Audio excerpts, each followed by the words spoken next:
ऐसे ही ये जो अपना पराश्रित जीवन है, ज्ञानी जीव को ऐसा लगता है कि ये मेरा उपहास है,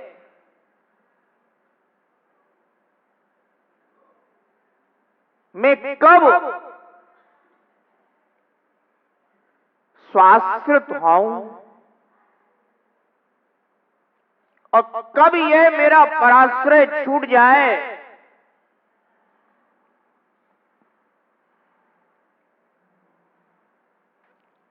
जब तक प्रकाश है तब तक वैशाखी दिखाई दे रही है, अंधेरे में तो वैशाखी के भी दर्शन नहीं होते।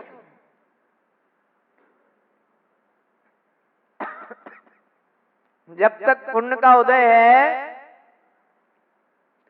तब तक सब वैशाखियां तुम्हारे साथ दिखाई दे रही हैं, पर जिस क्षण पाप कर्म का उदय होगा तो कोई भी वैशाखी तुम्हें दर्शन नहीं देगी। घर में एक दूसरे के सब साथी हैं, पर सबको वैशाखी समझो और अपनी टांग का इलाज कराओ। गड़बड़ जहां है उसे ठीक करा के स्वाश्रित बनो।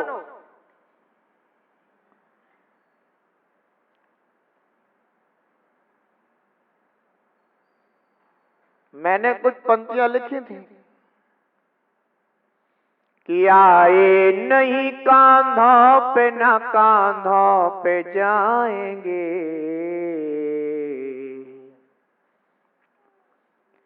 आए नहीं कांधों पे ना कांधों पे जाएंगे, अपना जनाजा हम यहाँ खुद ही उठाएंगे, अपना जनाजा हम यहाँ खुद ही उठाएंगे। तीर्थंकरों का तन विलीन हो कपूर सा, तीर्थंकरों का तन विलीन हो कपूर सा, तीर्थेश की परंपरा हम भी निभाएंगे, तीर्थेश की परंपरा हम भी निभाएंगे। आए नहीं कांधों पे ना कांधों पे जाएंगे, अपना जनाजा हम यहाँ खुद ही उठाएंगे, अपना जनाजा हम यहाँ खुद ही उठाएंगे। ज्ञानी जीव यह चिंतन करता है, यह विचार करता है कि जिन्हें हम अपना साथी समझते हैं, अपना परिवार समझते हैं, अपना कुटुंब समझते हैं, ये पुण्य के प्रकाश में दिखाई देते हैं।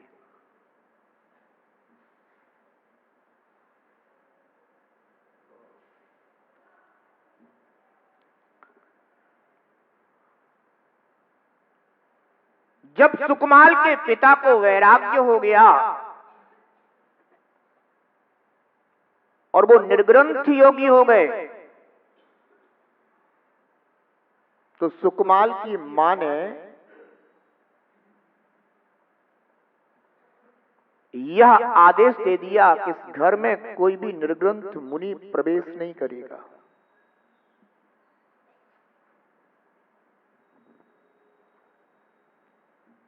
और यदि इस घर में कोई निर्ग्रंथ मुनि प्रवेश करे तो उसे धक्के मार के बाहर निकाल देना।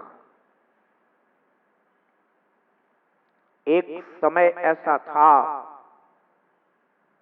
जब निर्ग्रंथ मुनिराज घरों में उस स्थान तक प्रवेश करते थे जहां तक सामान्य जनों के लिए अनुमति रहती थी, आज की तरह नहीं था।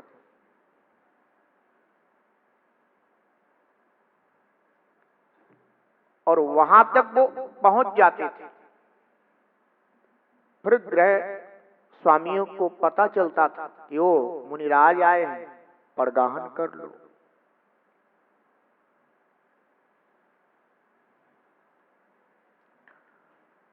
तो सुकमाल की मां ने यह आदेश प्रदान कर दिया कि कोई भी इस गृह में प्रवेश नहीं करे, और अगर कोई जैन मुनि प्रवेश कर जाए तो धक्के मार के बाहर निकाल देना।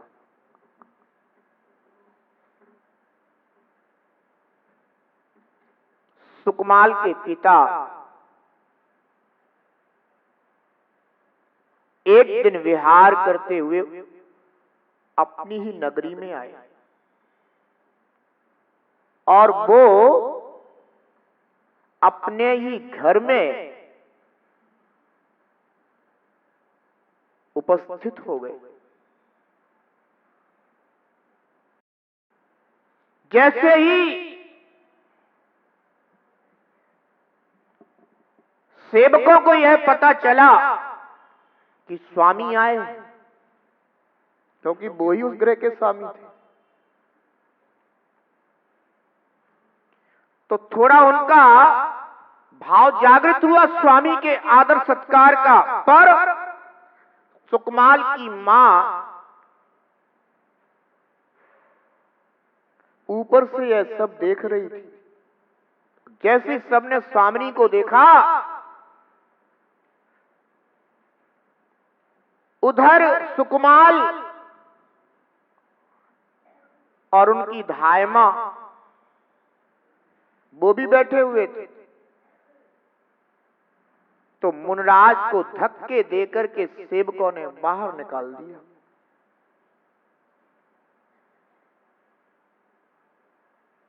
यही है ना साथी, जीवन साथी, जीवन संगिनी।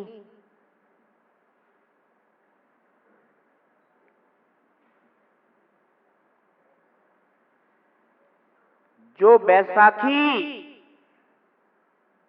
साथ देती थी, आज वही बैसाखी धक्के दे रही है। मुनराज तो सामायिक चारित्र के धनी थे, अपने सहज क्षमता स्वभाव के आश्रित रहने वाले वे निर्ग्रंथ योगी मेरा अपमान कोई कर ही नहीं सकता। अपमान भी हुआ तो रे पाप तेरा हुआ, मेरा थोड़ी ना हुआ। और सम्मान भी होता है तो रे पुण्य तेरा हुआ, मेरा थोड़ी ना हुआ। ऐसे पुण्य पाप भाव से भिन्न अपने सहज स्वभाव का आश्रय करने वाले वे निर्ग्रंथ योगी यह जानते हैं कि ना मेरा अपमान हुआ और ना मेरा सम्मान हुआ। वे निर्ग्रंथ योगी अपने उस समय जायक स्वभाव में स्थित है।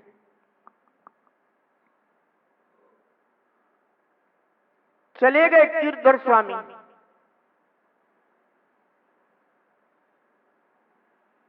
तो जो धायमा थी ना सुकमाल की,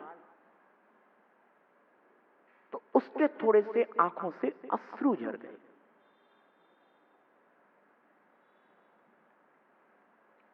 बंधुओं, कभी कभी समय पर अश्रुपात भी होना चाहिए। ये अपने आत्मा को द्रवित करने वाला होता है, निर्मल करने वाला होता है। उसे इस बात का खेद हुआ कि जिन्होंने मुझे पुत्रीवत पाला, जिन्होंने मेरे ऊपर इतने उपकार किए, आज मेरी आंखों के सामने उन्हें धक्के देकर बाहर निकाल दिया गया। तो सुकमाल ने पूछ लिया कि आप क्यों रोती हैं? और ये कौन थे जिन्हें धक्के देकर बाहर निकाल दिया गया? सुकमाल ने उस उम्र तक किसी निर्ग्रंथ मुनि का दर्शन भी नहीं किया था। वो सुकमाल ये भी नहीं जानते थे कि आखिर वीतराग मुद्रा होती क्या है, जैन मुनि होते कैसे हैं, निर्ग्रंथ मुनि दशा क्यों प्रकट की जाती है, कुछ भी नहीं जानते थे। तो उसकी जो धायमा थी उससे नहीं रहा गया, तो उसने बता दिया कि बेटा ये तेरे पिता हैं, इन्होंने बहुत समय तक यहां रहते हुए हम सबका लालन पालन किया है, और ये जो कुछ भी है ना ये सब तेरे पिता का ही है।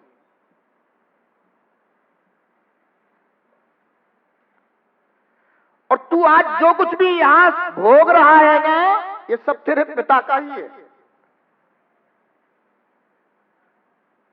तो सुकमाल ने पूछा अगर पिता का है तो पिताजी इस तरह से नग्न क्यों विचरण कर रहे हैं, वो घर में क्यों नहीं आती, क्यों नहीं रहते?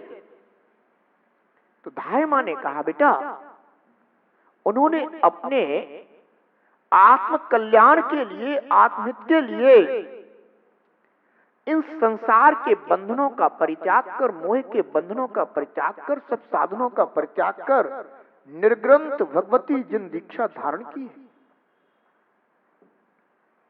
उन्हें अपने मान सम्मान अपमान इससे कोई प्रयोजन नहीं है बेटा।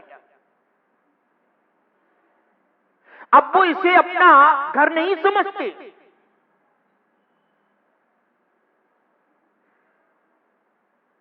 उन्हें वैराग हुआ है।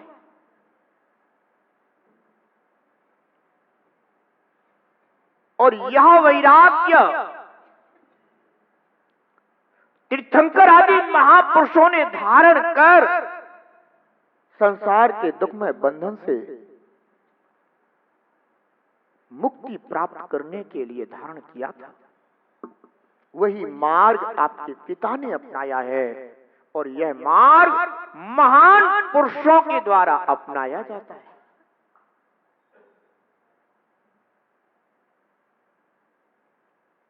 आपने इस काल में भले ही चक्रवर्ती जैसे महापुरुष नहीं देखे होंगे,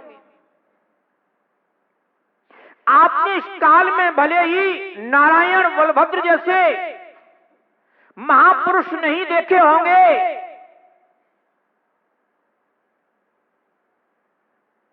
आपने इस काल में भले ही कामदेव जैसे महापुरुष नहीं देखे होंगे, पर ध्यान रखना अगर कोई निर्ग्रंथ मुनि का दर्शन हो जाए तो समझ लेना कि मैंने पंचम काल में भी महापुरुष का दर्शन किया है। क्योंकि आचार्य भगवान वट्टकेर स्वामी श्री मूलाचार्य जी ग्रंथ में उल्लेख करते हैं कि महाव्रत क्या है, तो वो उत्तर देते हैं कि जो महान व्रत होते हैं उन्हें महाव्रत कहते हैं।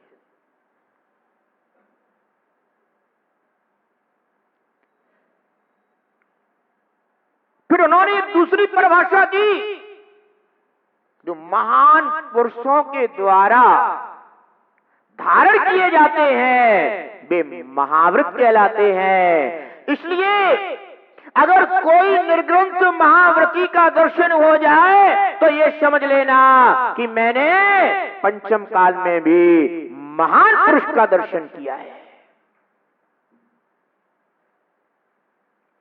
ऐसे महान पुरुष जो सिर्फ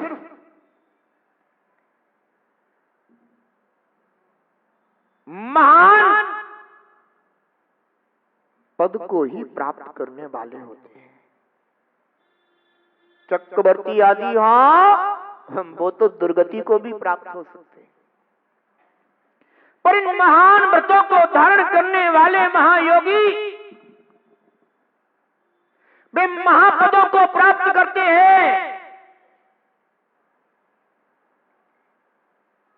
सुकमाल ने जब सुना कि ओ, ये इतना महान पद होता है, ये इतने महान व्रत होते हैं,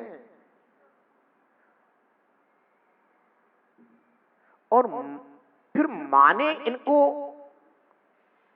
इस तरह से धक्के देकर बाहर क्यों निकलवा दिया? तो उसने कहा, बेटा,